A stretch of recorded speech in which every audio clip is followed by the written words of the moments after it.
It's just one of those things that human beings go through life. Some people, they lose their house. Some, they lose their jobs. Some get sick with some other sickness. Some, have deaths in their family, left and right. Or some go through calamities. Some don't have money for tuition for their kids.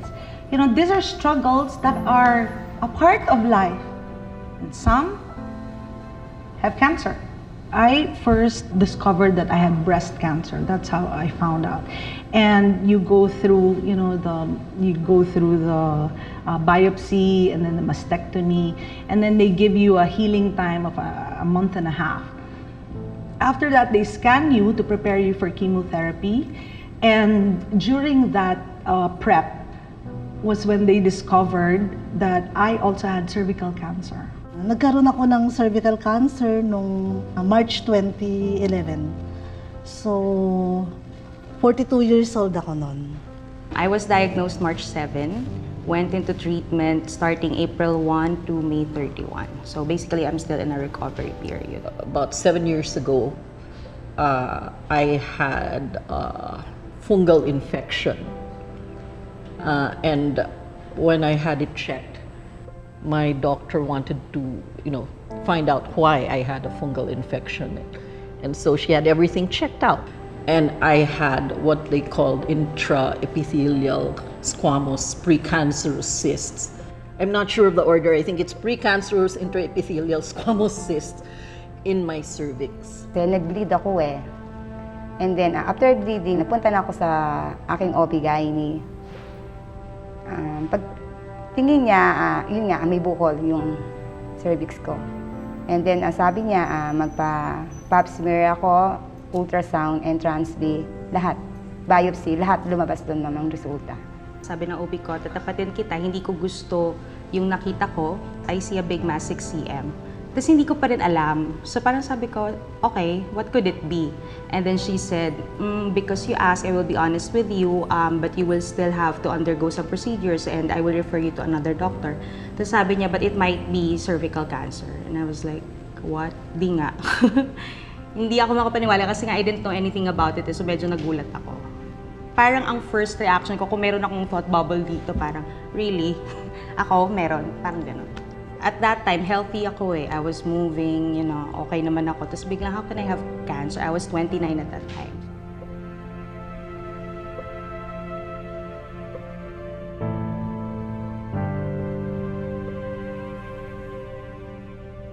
Wala akong nararamdaman na kung ano man, basta nagpa-check up lang ako. Tapos, siyempre, mga laboratories, ultrasound, and then, yung pinakahuli, yung pap smear, and then biopsy. So, doon siya na-detect kung cancerous nga siya. So, yun, nasabi nga na may cancer na. I had many moments of panic because when you hear the word cancer, even if it is precancerous, then what was in my head really was my daughter was only in high school. I had lots of things to do because in my mind, I cannot die until after my kid is self-supporting. It's that simple. Umiyak talaga ako kasi syempre, alam niyo naman ang sakit ng cancer. 4 years ago, dapat talaga meron akong anti-cervical cancer. Hindi ako nakabalik. Yun ang pagsisisi ko dahil inuna ko yung ibang tao kasi sarili ko. Dapat pala ingatan natin yung ating sarili para sa ating mga anak. I guess it hit me when I went home. And I saw my children, and I know it hit them. And, I felt, all right, it must be something scary. It must be something, something that will affect our lives. Because on the onset, I saw it as, okay, one of the obstacles that I have to face in my life, and therefore, what do I do? What should I be? That was it. I guess it was more of that. It was how it impacted my family. Closer. For me, my initial reaction was a gush of fear.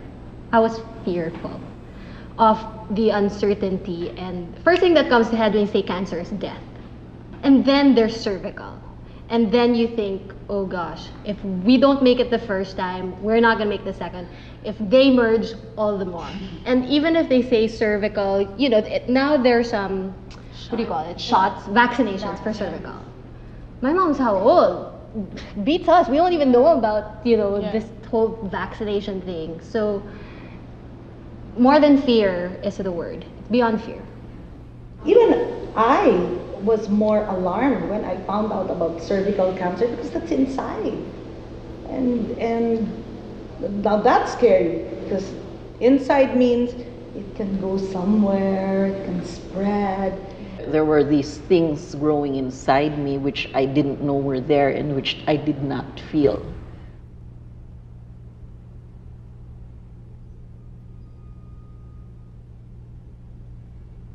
Umiyak muna ako, I called my best friend, had my breakdown, ganyan. And then I built my support system. And then nag-biopsy. And then after that, I really searched for my doctor. Feeling ko yun yung best na dapat na kasama ko. Find a very good doctor that you can trust and at the same time, you are comfortable with. So yun, before I went to my treatment planning. Ang ginawa ko, tinanong ko lang yung doktor, ano ang the best na gawin? Sabi niya magpa-treatment. So hindi niya ako inoperahan kasi parang meron siya explanation na masyadong malapit yung cancer ko dun sa pinagdadaanan nung ihi natin, yung pantog. So pag inoperahan ako, mabubutas siya. So ang pwede lang gawin, treatment lang talaga. Radiation ako, yung linear radiation for 28 days, tapos chemotherapy na 6 sessions, tapos brachytherapy na 4 weeks. Yung mga test, masakit talaga. Kasi gising ako noon that time yung biopsy. Pumikit na lang ako. 4 times ako napasok sa OR. Lumalaban lagi ako, number 1 prayer na, humingi lagi ako ng extension kay Lord na extension ng buhay para sa mga anak ko. Nung treatment ko, bawat umpisa, talagang kinakabahan ako. Yung first day, parang hindi ako makakapasok, hindi na ako makakalabas. Pain that I've never experienced before. All my children, I gave birth to them the normal way, and that was painful. I cannot describe that pain. But the cancer treatments, I even know the level of pain for every part of my body, of my skin, of my vein. It's more painful when it's near the bone, when they insert an IV. It's more painful there. You literally see stars. After a while, after so many chemo treatments, I had 19. After 19 chemo treatments and a million injections, I came to the point that I'm like, I don't want anymore. It's so painful. I would cry before, but my cry is like, now it reached the point that I'm hagulgol. I'm not crying, I'm like hagulgol from the inside. I feel my body weakening. That was difficult. My treatment is radio chemotherapy. So every day I go for external radiation. Every week I go for chemotherapy. And then my internal radiation would be parang after pa. Pero simultaneous din siya with chemo. So all of these 3 combined, ang effects niya sa akin is I vomit because of the chemo. Tapos I get to have diarrhea. So parang vomiting diarrhea, vomiting diarrhea. Medyo yun yung mahirap kasi I was throwing out everything I was eating and I couldn't eat. There came a time that nahirapan na ako kasi even the mere smell of food, it makes me vomit. I felt like wala nang natitira sa akin. Yung 4 cycles ko was outpatient. So, punta ako doon, 1 hour na hydration, 1 hour na chemo. And then labas na ako, ganyan. By 5th and 6th, inpatient na ako. Naka-confine na talaga ako. And then, from 1 hour of hydration and 1 hour of chemotherapy, ginawa niya 4 hours. 4 hours of hydration, 4 hours of chemotherapy. Para I think medyo mas mabagal yung pasok. Pero ang hirap nun. Hirap nun kasi nga hindi na ako makakain. I think during treatment, I wasn't really crying or breaking down except for that one part. Kasi nga, I couldn't eat anymore. And she'll vomit, and then I'll need to get water, and then I'll pat her back. It's something I actually don't like to see or experience because it's hard for me to see my mom so physically weak. But that's part of the chemotherapy and the treatment. I know she would have a hard time sleeping, And just sitting up, it's already difficult. Just seeing her weak in general just really hurt me because my mom's really strong, and I'm not used to seeing her. She just looked really fragile. We always have Sunday lunches. It's been a family tradition. Everyone would get together in the dining table or in the terrace, and we'd eat lunch all together. And it was really weird not seeing her there, sitting in her usual spot on the table. So yeah, that was one of the challenges that we had to adjust to. It was that she had to eat alone in her room because she couldn't stand up. She was really weak. She was vomiting. She couldn't even eat like more than 5 bites of what was on the table. 2 months, but it seemed like forever. It's like a stretch. Ang haba niya, gigising ka, masama yung pakiramdam mo.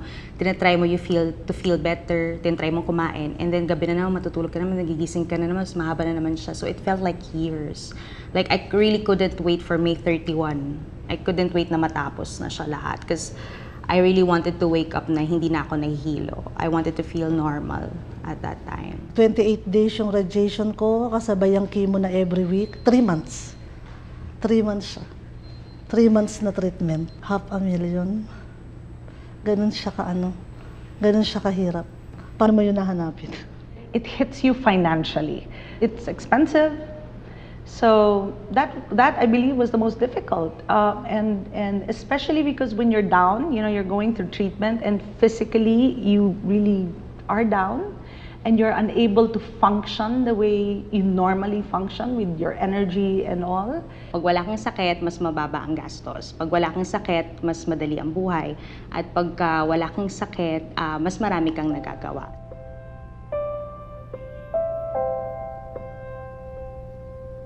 Meron ako isang anak, 20 years old, babae. I have one daughter who's turning 20 very soon. I have girls. It's different if you have boys. With girls, it's special. You do things with girls that, like you have to bring they have girl stuff, right? So, but I wasn't really thinking of that at first. I guess because I'm also a girl, so it comes naturally for us. But this time, I brought them to an OB-GYN. That's our deal, start being, conscious of your body. And it also brings awareness about, sex and sexuality.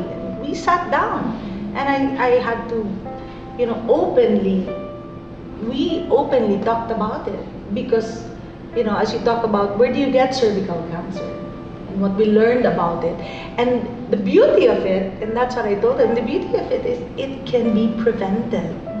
They got and read and were, educated on that immunization for cervical cancer.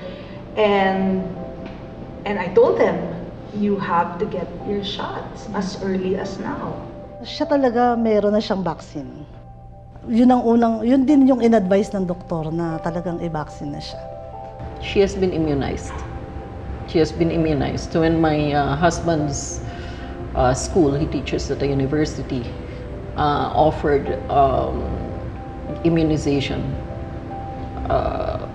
She signed up for it and she had all the shots.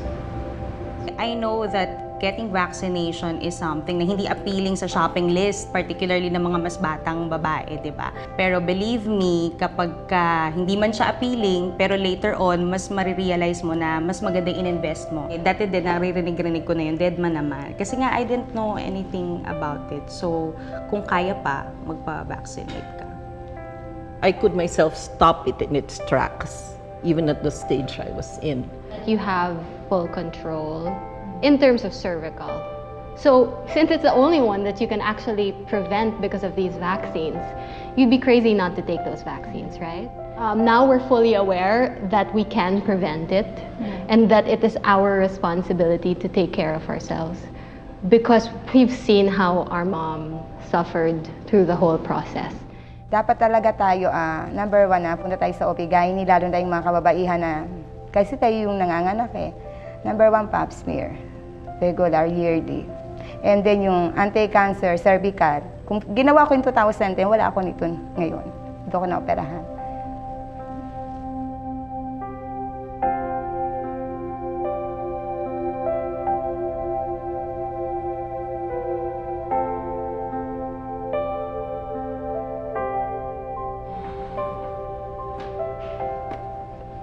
Just one word.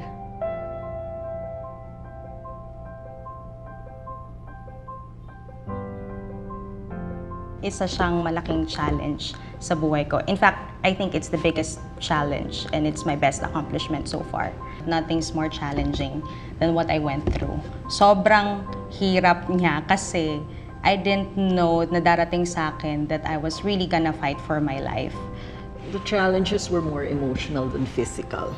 It's very important to be aware of your physical self and your emotional self and even your mental self because it affects your entire body, your health, etc. It brought to my mind the reality that I was at a high risk for cancer because there was cancer on both sides of my family. And it's more the feeling of your mortality. And when you say, fight it, no, I used to hate that. Fight it, be strong. And I'm like thinking, well, I have no other choice, right? So it's not something new to me to fight it or to be strong. You have no choice. You gotta sit down there and take that pain and take that treatment and take all the nausea and the vomiting. You take it. But it doesn't make you strong. It's your spirit that makes you strong. Ang buhay naman natin talaga, di ba, lagi na lang may challenge. Wala naman sigurong may buhay na perfect. So, kung may negative na dumarating sa buhay, gawing positive ang lahat. Di ba? Kung may kulang, punan. Kung wala tayong trust, hindi tayo lalaban sa buhay. Tiwala lang sa itaas, sa Panginoong Diyos na nagbigay ng buhay sa atin. Para sa mga anak ko.